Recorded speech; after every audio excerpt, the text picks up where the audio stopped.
who is that person in the world who doesn't have difficulties?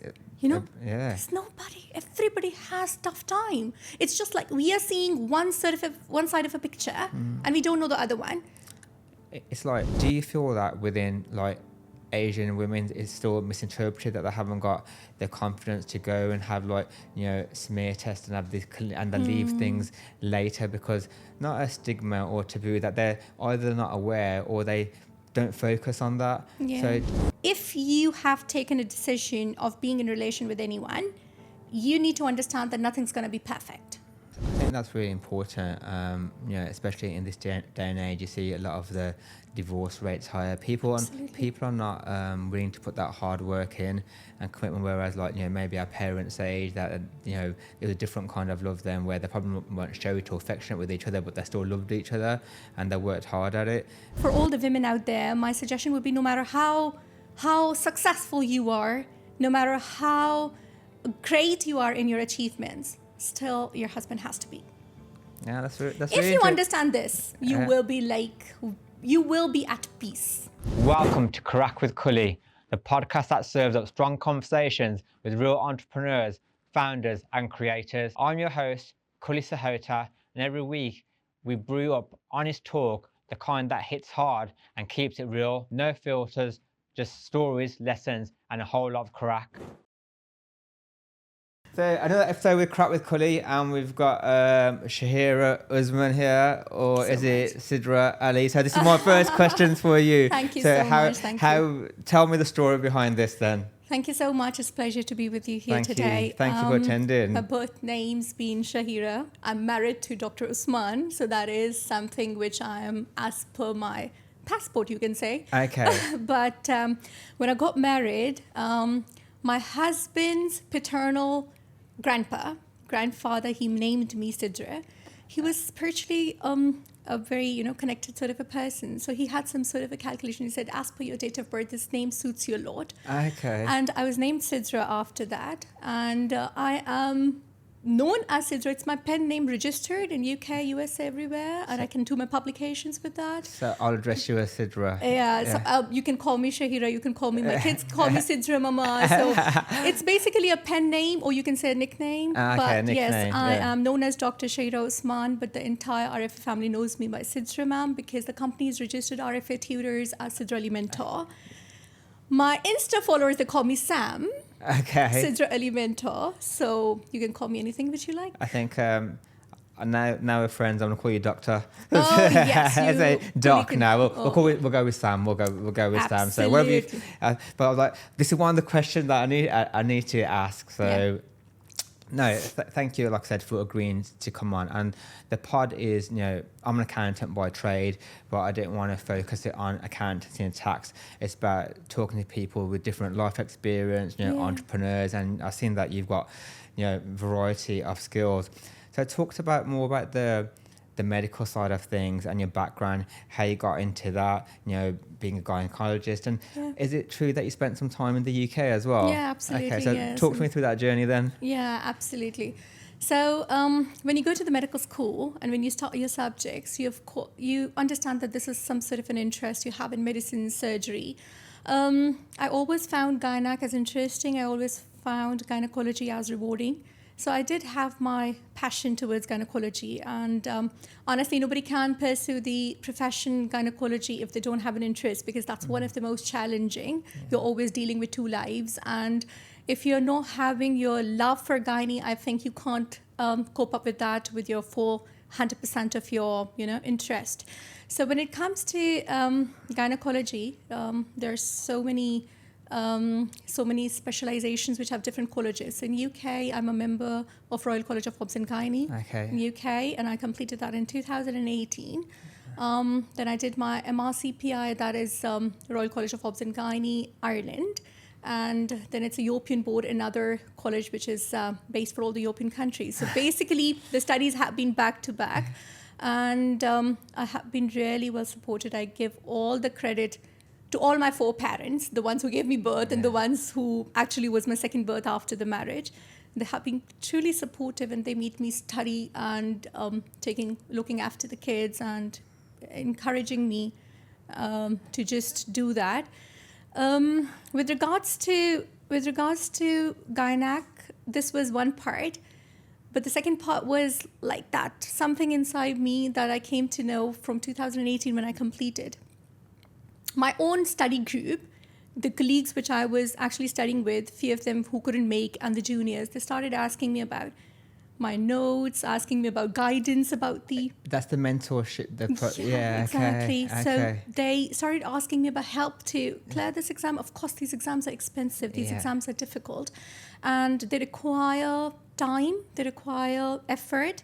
Moreover, when we are to those exams, definitely we have other responsibilities as well. Like, we are not wholeheartedly only a student. We do have families. Yeah. We do have responsibilities. Then it was actually Usman taking a decision that it's okay. You've got that thing, you can speak. It comes inside from you, some sort of a teaching attire. Go for that. I'll help you with that. So he registered a company then, RFA Tutors. Yeah. And we started off with a very tiny batch in 2018. I never knew that it's going to be like what it is now. Yeah. So after that, it just doubled up. And at the moment, I think I've got 23,000 doctors under my mentorship. How does it work? Someone from being not a medical background, and you don't help them as such give a qualification, but you help them on their learning journey. Yeah. Okay. Yeah. So other is that focusing on certain areas, or is it methodologies of studies, or everything? So it's basically the curriculum is there, but I think that's the support or the right guidance that's needed. The curriculum is too huge. And if you just go on my page and you see the feedbacks, we just had 2 days back the results as well. It's just like being focused, being targeted, and preparing for what's needed rather than, just doing it without any sort of a guidance and not understanding what exactly the exam is all about. Yeah. So with a supervised sort of an environment, the success is definitely higher. And this is what the word of mouth had been. Okay. And through that, actually, I think that made me a true mentor, which I honestly didn't know that how the things would be. And now it's been around 8+ years. And so 23,000 students to go through that program. That's like amazing in that short amount of time, really. It's not only been studies, I realized myself as a mentor. I'm connected to them for their social problems, for their kids. When the result is announced, I get phone calls from all the family members, including the parents, including their kids, sending the testimonials. That must be so make you feel so Very good, satisfying. and they're going on to help others in that field as well. So that's such a great feeling. Absolutely, and that made me realize that I'm somehow made for it. That tells you that this is something which is actually your part of job which you're enjoying. That sounds very intense, and obviously you've got to spend a lot of time putting those structures in place. You're spending you've probably got a team around you, but liaising with the end students and how to get those results that you're obviously getting. That's why you're getting the word of mouth feedback.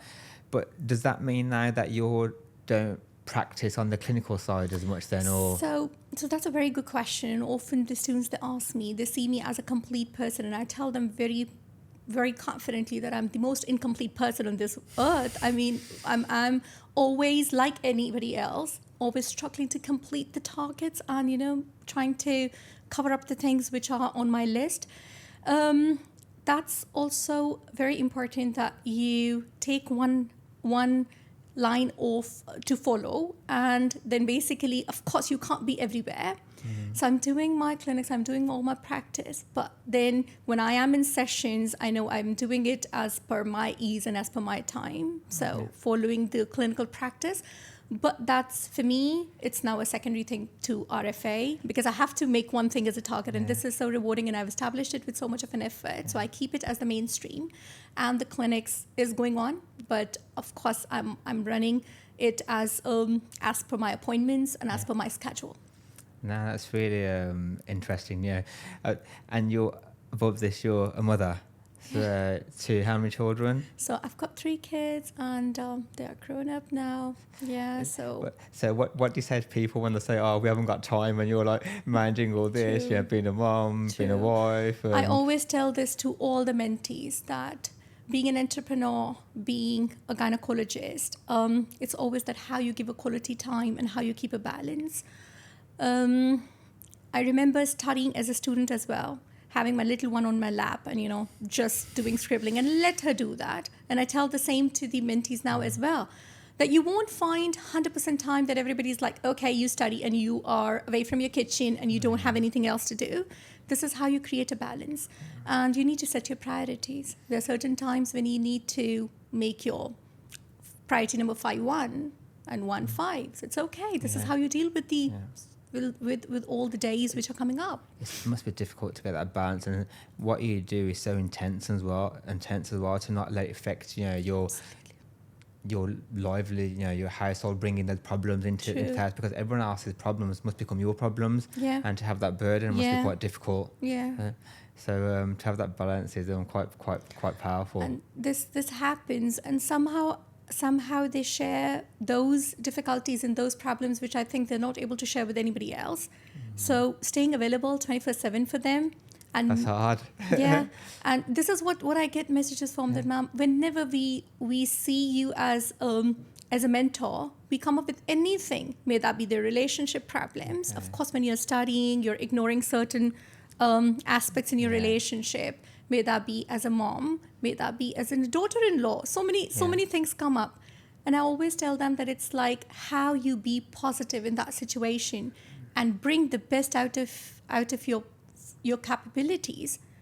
I think that makes them going, and that connectivity doesn't stay till they complete their degree, Yeah, because that stays forever. Because everyone has those same problems. Everyone must have those same thoughts about quitting or the pressure. Absolutely. And for someone who's like been through those footsteps, or been there and done that, it must be so comfort for them to say, look, and I suppose you say to them, look, if I can do, or we've got 23,000 students who've done it, I'm sure you can achieve it as well. Absolutely. And Kully, who is that person in the world who doesn't have difficulties? Yeah. There's nobody. Everybody has tough time. It's just like we are seeing one side of a picture, and we don't know the other one. It's like, how pressure, like someone who is like, I know we're going to extremes here, but someone who's homeless, and surviving, getting a meal each day is pressure for them. Then someone who's like, got millions of pounds and they lose something on the stock exchange, that's a different pressure for them. And that pressure is probably, they feel it the same, but how it's totally different on aspects of the spectrum. Absolutely. And this is how you just cope up. You just need to move on. Very interesting. How did you land in Dubai then? How did you? Yeah, so that's also an interesting story. We had a chat about like what is that place which is like our place. I feel that this is the most comfortable place. I'm sure that now you're on visit here, so you'll be feeling the same. How long have you been here? It's been 4 years now. Okay. Yeah. So it's been the most positive change, I think, in terms of the vibe, in terms of security, in terms of safety, in terms of just meeting every sort of a person in nationalities here. You're together, you're enjoying, and you can enjoy practicing all type of religions here. You don't have any inhibition in Dubai, and I feel this is the best place. I still feel, and I see myself, being here in future as well. This is something which is very comfortable, and that gives you opportunity for everything. No, from my own perspective, people just think, like I said, because I'm background in finance and accounting, people think, oh yeah, we're just moving there to save tax. I was like, no, it's not. That's like the least thing that you should be considering to moving. True. It should be, the livelihood, the opportunities, and your whole lifestyle. The tax is just like a little bit, and you'll end up spending more on your livelihood here on the tax that you might save. Life is definitely expensive in Dubai. So life is definitely expensive. Which I tell people, all they see is these high level figures of like, we're going to save money and we're moving to other. That is, if you're going there, you're going with the wrong mindset. So that's not why you should be coming here. But I've been back and forth probably about 15 times now, and trying to move my family out here. My son's 12, my daughter's 10, Yeah. and I'm looking at schools and communities, and Well, it's very difficult. I'll give you all the guidance and you would not turn back to the place. Yeah, seriously, it's really, really good. I'll have to reach out to you offline. Then you can tell me some Yeah. hints and tips of areas Absolutely, of what we should be looking at. Yeah. But focusing on the medical side of things, so on gyno, then do you feel that within like Asian women it's still misinterpreted, that they haven't got the confidence to go and have like smear tests and have this and they leave things later because not a stigma or taboo, that they're either not aware or they don't focus on that. Yeah. So do you think that within like the Asian community and culture it's quite prevalent? Because I was looking at, you correct me if I'm wrong, that especially with my background from India, where like there's a lot of like sanitary issues and these issues where people haven't got the access to that. Yeah. So when it comes to smear, that varies from place to place, I would say, and the recommendations are also different because that's one of the sexually transmitted infection which we have. We call it as an HPV virus. You're absolutely right. The awareness is less, especially in certain parts of the world. In the third world countries, we do have less awareness. The women in this part, the developed part, they're well aware and they do know that they have to come every 3 years for that. And especially what we do, and in the screening, we pick up the high-risk patients, the ones who have been with multiple partners, or the ones who are high risk in terms of immunosuppression. They don't have that fighting power, to be in the layman language. So we do suggest them yearly. Okay. Yeah, we tell them yearly because that's one of the way where the evidence says that 75% of cervical cancer is reduced. Wow. Yeah, so this is what people that don't know. We try to spread this information and this knowledge to them. But this is really helpful if we get it early and we pick it up early. Definitely, it's a preventive technique and we do have measures for that. Prevention before it occurs. Yeah. And true that is that if you just keep on going with the preventive way and you have your smears, you are able to pick up the problem when it's just about to begin, before it has started. This is the idea behind smear. So awareness in different parts of the world is really less. You're right about that. But this is how we should spread, and we should tell them that this is something beneficial. Now we have a vaccination for that as well. Okay. Yeah, and that's given to both boys and girls. Okay. Yeah, so in UK we've got one vaccination here in the Dubai Health recommendations as well. They have made it part of the vaccination program for the girls in teens. And what kind of age? I was saying 11 years. So they can act from that young then? So we do give them, and we give to boys as well. So that also has got a very good prevention. Yeah, people, they do have still some sort of thoughts, the vaccination, that, oh my God, it's going to cause something. Mothers, they do come up with, I don't want my daughter to have. Yeah. So we always tell them that if, it would have been my daughter, we would do that. So this is how they actually understand that we are trying to give them the... After they go through all the clinicians' tests, and then people have their own opinions of like, even with like MMR and tetanus, injections. So now HPV vaccination is part of the same program, like MMR, like tetanus, so like DPT. At school, they... Absolutely. And but I suppose the parents have to still give consent at that age to get it signed it's after mums and dad's consent. And then when you are teaching your your students on this, I'd say this is more of, I'd say, behavioral and experience issues. Like, you can teach someone to pass an exam and read books, but do the courses teach them on how to, I know, empathetic and deal with I know they're not clients, but to deal with patients on that level? So is that all part of the program and your teaching as well? So when I'm teaching and I come up with some sort of difficulties, and if anybody, for example, I'm taking 1,000 doctors class and they all are at the Zoom, and if somebody would write in the chat, oh my God, ma'am, I'm so tired, I would immediately stop. I would immediately stop and I would say that this very moment, you have to tell me that what actually do you feel that when you say you're tired? Do you remember that when did you start, and did you expect it to be very easy? And I am so strict in certain things that when I am live, people, they know that, okay, she's going to stop and she's not going to teach unless it's going to be everybody wide open eyes and everybody's going to be interactive. And I always pick up that person who is quiet, who's not responding, and then know that I know each and every one in the time zone. I mean, starting from Malaysia, Singapore, Hong Kong, Zimbabwe, South Africa, UK, Ireland, India, Pakistan, Gulf, all areas, Okay. and in different type of, we have prayers break, we have different types of events in between when it comes to Diwali, when it comes to Eid, when it comes to Christmas. So we have the timings and we respect, but if anybody would come up with anything which is even 1% of negative, they know that Sam's going to stop and she's Wow. not going to continue the session. And she would make sure that next time it doesn't happen. So it gives an idea and teaching to others as well that how we have to be, because it's difficult to manage 1,000 plus doctors when in the live session, and when you know that they are of 66 years as well and they're of 22 years as well. I didn't realize that you do the sessions live. I thought that Yeah, no, you it's all give them a live program sessions. and then they'll come and like if they need extra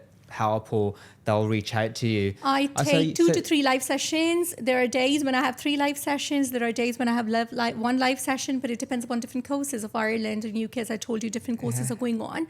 So when I'm live, what they love is I'm full of energy, and I tell them that I need the same energy back.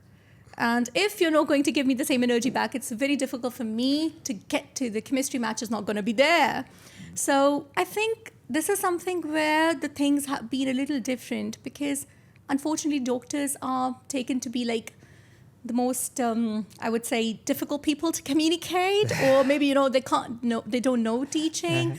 So probably that's the field which has taken the strength out of mentorship. That I know you guys, I'm very strict. I've got a mentee, she's 66 years. Literally when she was giving her testimonial, she had her hands shaking.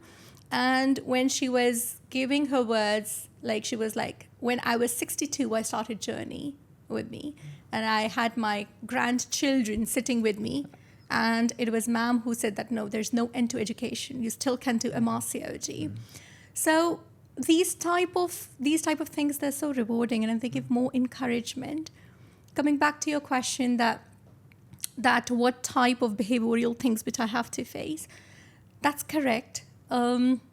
There's a different type of attire, which of course the Arabic students would have, to that of the Indian would have, to that of my British students would have. I would say that must be really difficult, because everyone's like culture is different. Like you can teach them, but then like to get over that. So I have learned over time as well. I feel. I mean, nobody's perfect, and I've learned through experiences, and I understand how to deal, to adapt, and to come to their level, and to teach them at their level.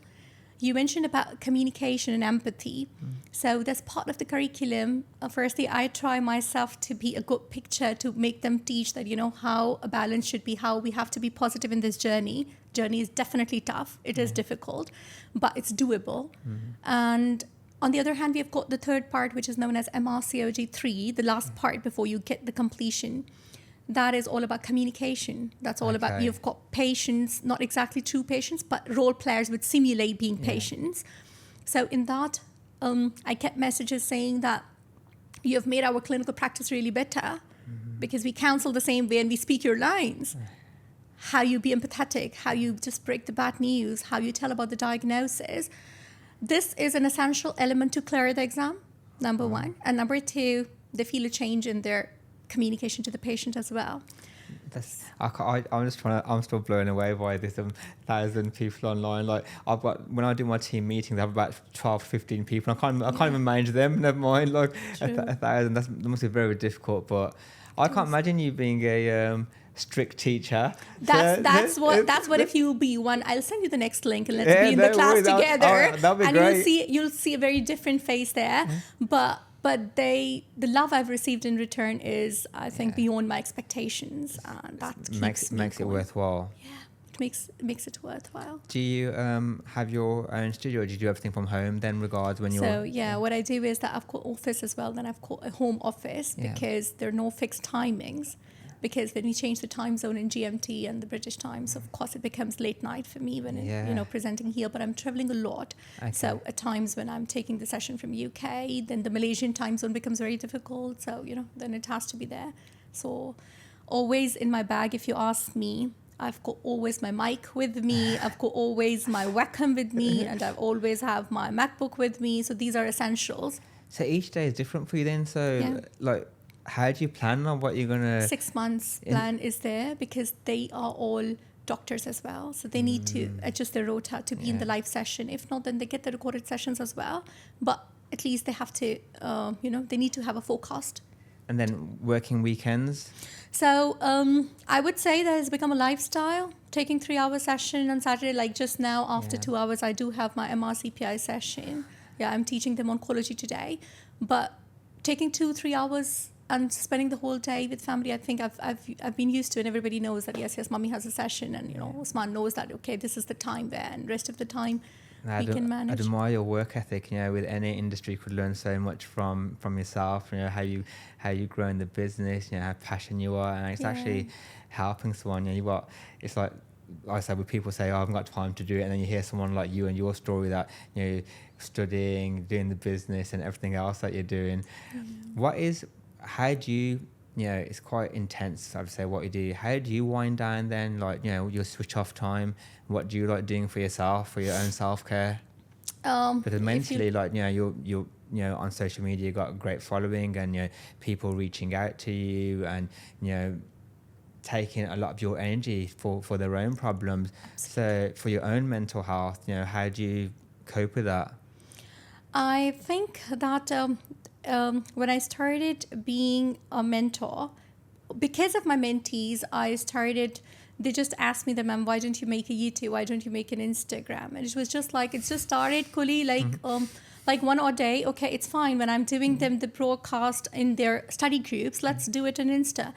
And it happened just out of, again, like mentorship, it just happened without any intention. Yes, it just happened without any intention. And it just happened that, okay, let's see that how does it go. And it was, again, without any sort of an expectation that is going to be this, or no timeline was decided for that. It just happened as it is, like, every single day getting the collaborations and stuff.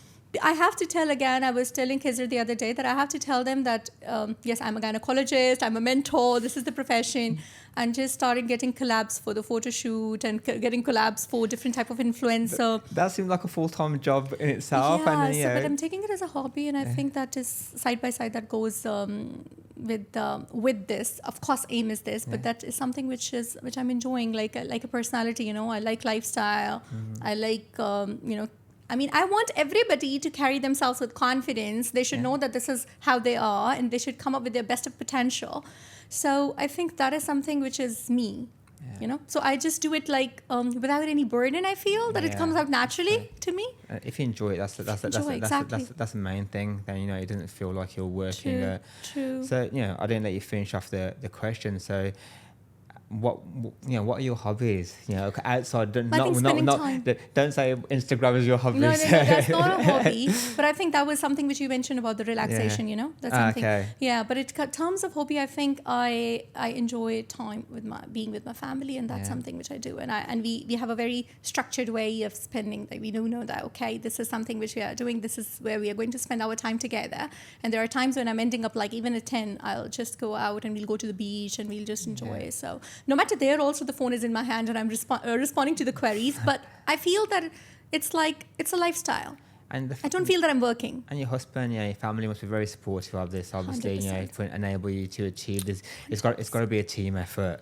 100%. I would give all the credit to my parents-in-laws, and I will give all the credit to my husband, because if you don't have a support, you can't be in the forefront and you can't be where I am. Yeah, without being sexist, I bet a lot of the, I would say, a lot of women do come to you, like you said, about their situation with their husband might not be supportive at home, or they've got issues with their in-laws, and for you to have that, it's like a big tick. And some people might resent, I saw it for her, but you've built this over time. And I would say I get messages by different, colleagues and women that I've been living with my my husband is the only son. He doesn't have siblings. So I always tell to my mom-in-law that that's the reason God gave you one son only, because you had to you had to have me as a daughter-in-law, because you had to bring up my kids, and you had to, you have lots of responsibilities, and not like, being with one of the son and then being with other of the daughter to just have, support to them. I feel that it's give and take always. And this is what I feel, that relationships are never one-sided in life.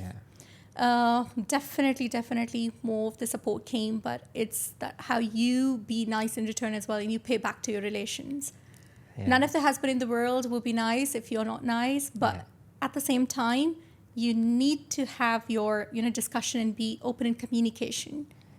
And I always say to everybody out there who have these relationship problems that whatever aim you have in life, make it an aim which is together. I mean, it shouldn't be like, So when you're aiming something else and your spouse is aiming something else. When you get bored of a mentorship, you can start to go into marriage counselling next Oh, then. yes. I honestly get so many messages, so many Kully messages about that. My husband's having this difficulty and we are having this relationship problems. I am a very incomplete person, to be honest. I'm full of flaws myself. But whatever I have learned is that if you have taken a decision of being in relation with anyone, you need to understand that nothing's going to be perfect. And you have to understand this, that it's not that you love somebody and you feel that this love is going to last forever. You have to keep that love alive by only sacrifice and understanding, patience, and togetherness. I think that's really important, especially in this day and age. You see a lot of the divorce rates higher. People are not willing to put that hard work in and commitment, whereas maybe our parents' age, that there's a different kind of love then, where they probably weren't show it or affectionate with each other, but they still loved each other and they worked hard at it. Whereas now day and age, someone has an argument, it's like, oh yeah, that's it, I'm going, it's done, and without giving each other a chance or the opportunity to speak about it. So I think it's really important that you've mentioned that both parties, no one's perfect. Of course, you're going to have arguments. If you're not having arguments in your marriage, there's something wrong straight away. Absolutely. And it's always that what we have seen, I think, as daughters as well. I've seen my mom always as a very, what do you call that, a protective sort of person, keeping a balance. And I've grown up seeing her with, I would say, sacrificing in the relationships and knowing that, no, we have to. The woman is the central person. She's like a magnet, She keeps the home together. Yeah. And again, one very important thing which I feel in the relationship is that my dad has always been a dominating husband. And I think every husband is dominating, I feel. Probably this is their part, or this is the role in a relationship. I mean, being a woman. My wife dominates me. I'm talking to Kully's wife here. Yeah, she's like watching this now. So. So I feel that no matter, for all the women out there, my suggestion would be, no matter how successful you are, no matter how great you are in your achievements, still your husband has to be. Yeah, that's if you understand this, you will be at peace. Yeah. You don't try to take that position, please. And if you try to take that position, so then actually the problems, they come, the comparison that comes up. So be at your place and get everything which you want. That's and if you leave your place, then actually you are actually losing the bonding strength, and then the difficulties that come up. What the dynamics in a relationship Absolutely. are. Because everyone has their good and bad points, and it's very very interesting way of thinking. There's no strategy or right way of doing things, but it's got to work for whatever works for your relationship. And it's good that your students can come and approach you, that you're open about that. It's not just the clinical medical issues, that it is about lifestyle, that they can come and approach you and speak to you about that. They will share even, Kully, those things which they can't share with anybody, such an important things which I just had a call yesterday as well. But I was telling them that it's like, ma'am has got such a big heart and so many things there, but guiding to my best of capability and capacity. But I feel that if I can be 1% of somebody's life, bringing positivity there, or saving somebody from having some harm in their relationships in their life, I think that's all life is all about. No, it's really good. Yeah, helping someone. What's next for you? With the business, or you personally, you spoke about lifelong learning. Do you want to study anything further that you've got on the agenda? So I think in terms of education, we are studying every day. In terms of life, we are improving every day, and there are lots of things which keep on going on. But RFA is expanding, so we have got lots of specialities. We're already doing medicine. I've got so many employees at the back end, and we have to settle. So opening new streams and opening more more parts of different medical education plus other educations as well. Okay. That's how the things are. But let's see. I need to be slow because I need to keep standards. I don't want to be fast in that. I don't want to be hasty because You've grown quickly. Yeah. I think that it's been a slow progress for me, but whatever it is, I would like to maintain RFA as that international standard as I've kept for myself. And the teachers or the tutors or the mentors who are teaching from heart and soul, that's what I require, and that's what the aim is. So I'm extremely satisfied the way the things are going on, and I don't think that I would like to take any sort of a hasty decision on that. But let's see things and future. Definitely, we need to keep on working hard and keep on making tomorrow better than yesterday. You're definitely working hard, and it's an inspiration of what you've achieved so far. Thank you. And great insight into that anything's possible with hard work and work ethic, managing family life, business life, helping others. And I really appreciate your time to coming on here. It's very informative. And it's for me, to see you in person, hear your story, it's been a great insight, because from social media, you get a totally different perception of, it's only just social media, look at the glitz and glamour. True. And to actually hear, your story of how much hard work that you achieved to get here, and the amount of time that you're spending, the different hours, the time that you sacrifice for your own family to achieve this, to help someone else, is really admirable. It's really inspiring. So thank you for your time. Much. Thank you so much, Kully. It was lovely being with you today. Thank you so much. Thank you. Thanks for tuning in into Karak with Kully. I hope today's chat gave you something to think about, maybe a spark to take your own business or mindset to the next level. If you enjoyed it, don't forget to subscribe, share it with someone who needs that push, and stay connected. And if you ever need side business advice, you know where to find me at Taxis. Until next time, keep it strong, keep it real.